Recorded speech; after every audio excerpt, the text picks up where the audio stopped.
Nope. Nope. I'm done. I'm done. I can't do this anymore. I can't do this anymore, guys. Why?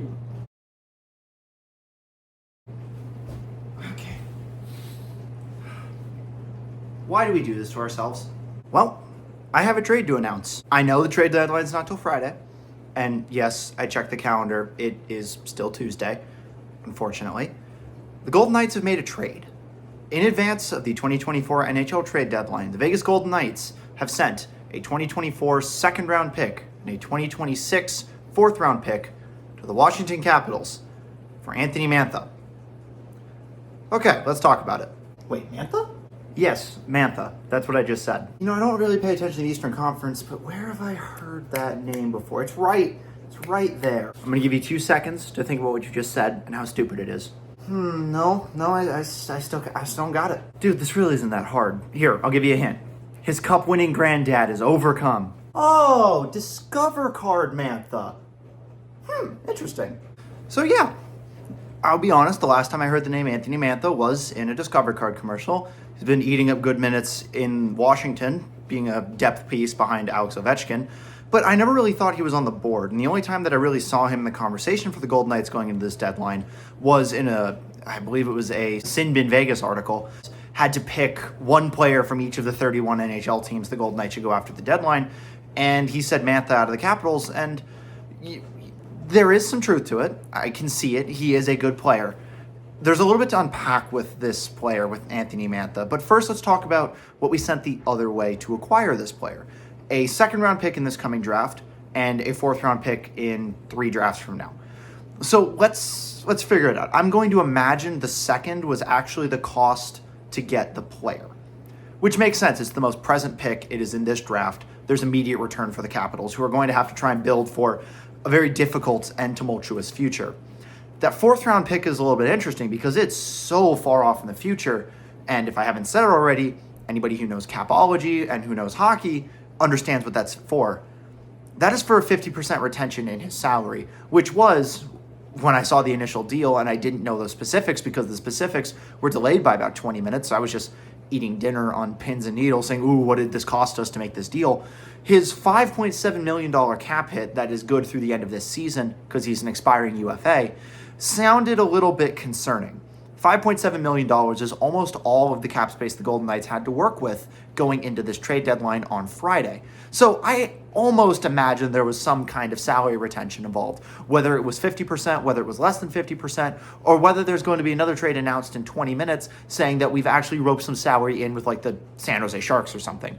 But no announcement has come, and that fourth round pick appears to be the 50% retention for Mantha's salary. So that 5.7, let's see how bad I am at math. That's just in excess of $2.9 million is what it's going to cost for the salary cap for the Golden Knights. I feel like we're missing a very important conversation. Are we just not going to talk about how many goals we just gave up to the Sabres and the Blue Jackets in the last 2 games? Hey, producer Ian, what are we doing here? Hold on, let me check the script.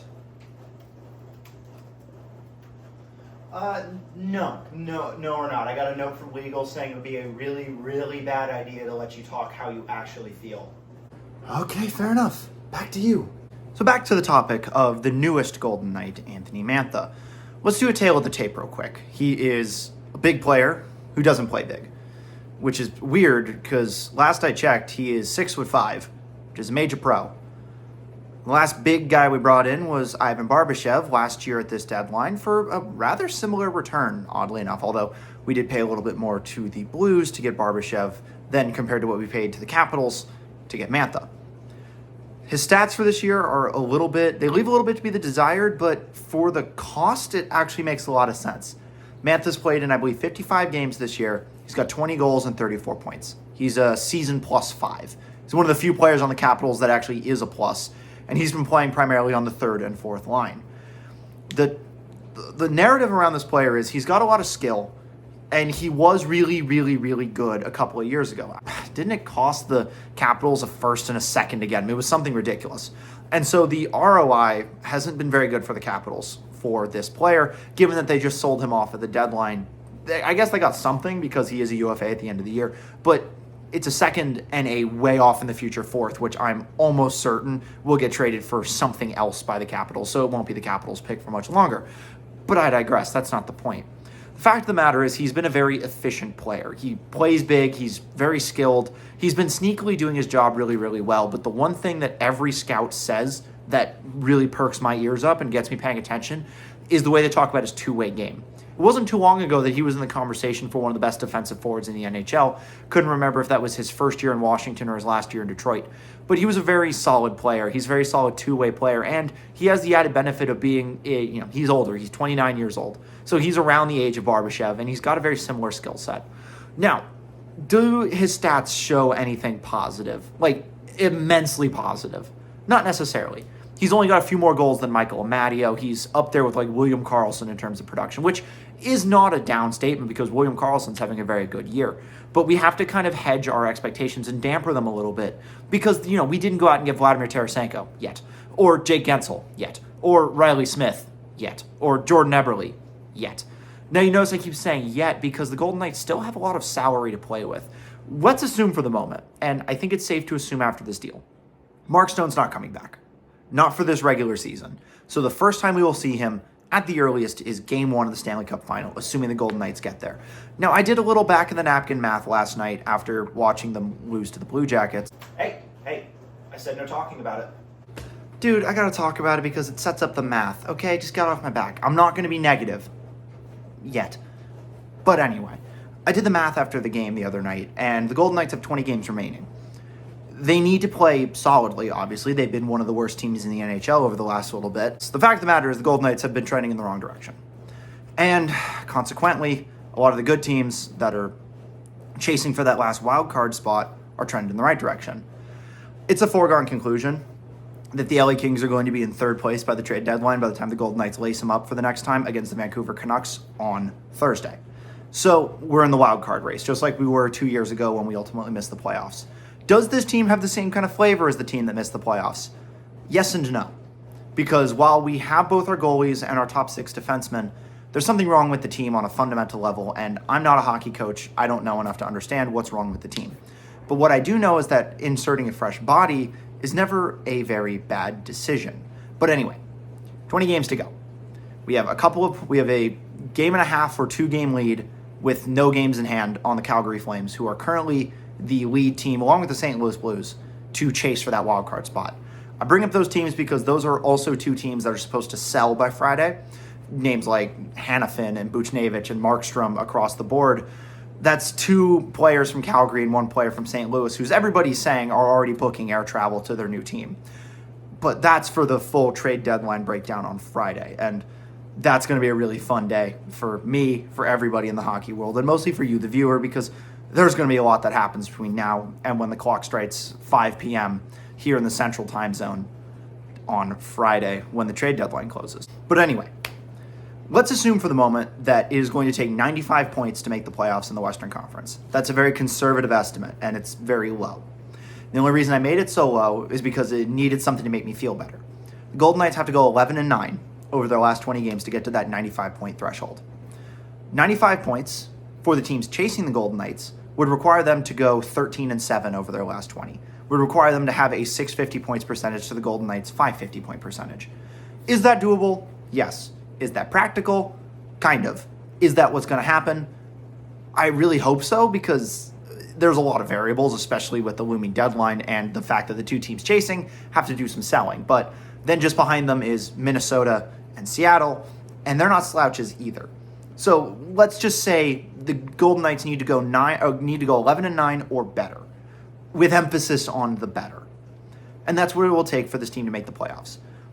Will this acquisition make the team better? Yes. Experience, defensive forwards, and he's a 20-goal scorer who plays right wing. These are all things that the Golden Knights need right now. Where's Mantha going to slot in the lineup? I have no idea. Could he go up on the top line with Eichel and Marchessault? Probably not. That's probably going to be Eichel, Marchessault, and Barbashev for the remainder of the year now that Eichel's back. Because, by the way, he came back, but I'm not allowed to talk about last night's game. So he's back, so the first line is set. My guess is he may slot in on the second line, replacing Brendan Brisson.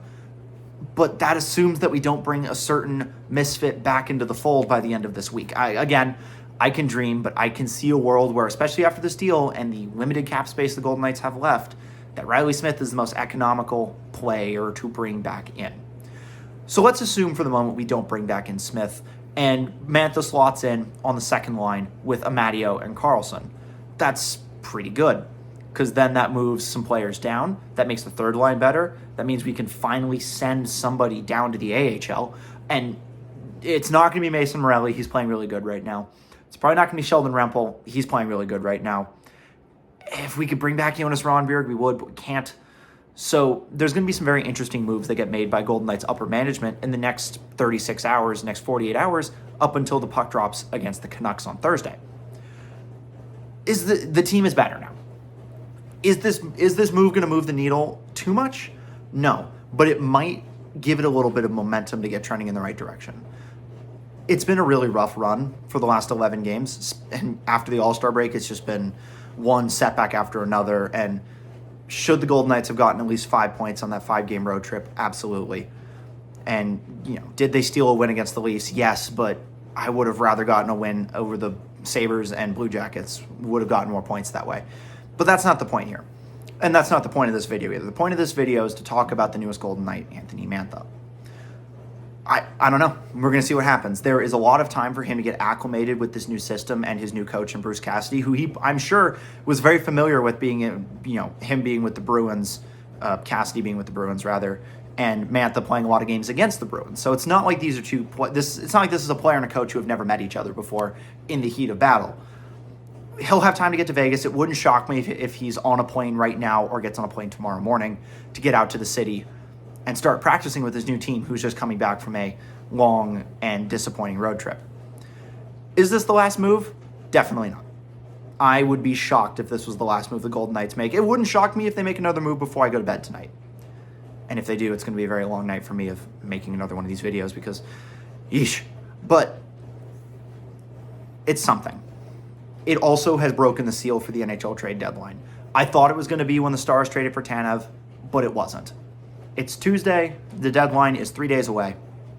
And the first forward has now been traded. The market has been set. The value of retaining salary for a player like Mantha has been set. And so now we got comparables.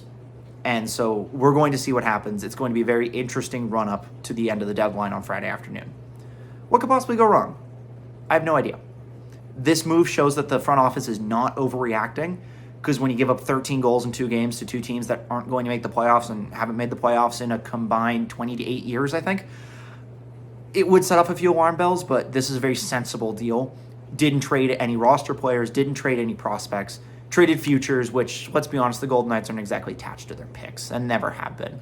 And a second and a distant fourth is not that bad. It's not a high price. And if Mantha pans out and he puts up 7 goals in the next 10 games, then this trade will be all the more worth it. So I'm going to be optimistic. The Golden Knights tend to play up to competition.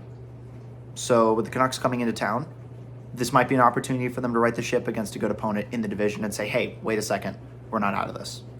But time will tell. So as always, thank you for watching. It's been a weird week, and it's only going to get stranger. Let's just hope that we put up some points on Thursday so I can actually, not lose my mind.